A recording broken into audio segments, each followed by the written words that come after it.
రొంపిచెర్ల మండలం Santhagudipadu party senior నాయకులు మంజుల ఆంజనేయులు గారిని పరామర్శించిన నరసరావుపేట శాసనసభ్యులు డాక్టర్ చదలవాడ అరవింద్ బాబు గారు.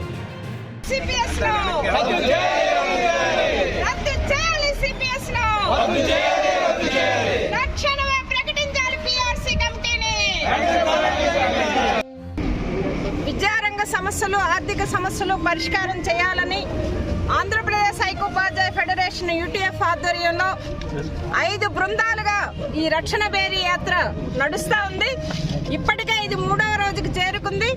విజయనగరం జిల్లా బొబ్బిలి నుంచి ఈ యాత్ర ప్రారంభమైంది. మా ప్రధానమైనటువంటి డిమాండ్స్ రక్షణ బేరీ యాత్రలో విద్యారంగాన్ని ప్రభుత్వం బలోపేతం చేయాలి అని చెప్పి మేము డిమాండ్ చేస్తున్నాం.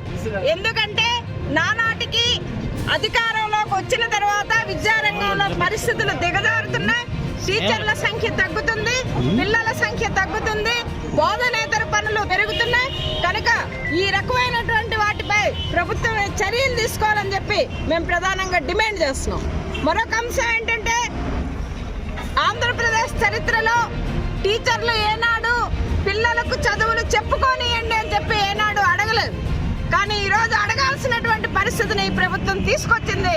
అందుకనే మేము ఈ రాష్ట్ర ప్రభుత్వానికి చెప్తున్నది ఒక్కటే, ఈ రక్షణ బేరీ యాత్ర మేము ఎందుకోసం చేపట్టామంటే బడుగు బలహీన సామాజిక వర్గాల పిల్లలకి క్వాలిటీ ఎడ్యుకేషన్ అందించడం కోసం కావలసిన సమయాన్ని, బోధనకి కావలసినటువంటి సమయాన్ని టీచర్లకు ఇవ్వాలి అని చెప్పి ఈ రాష్ట్ర ప్రభుత్వాన్ని మేము డిమాండ్ చేస్తున్నాం.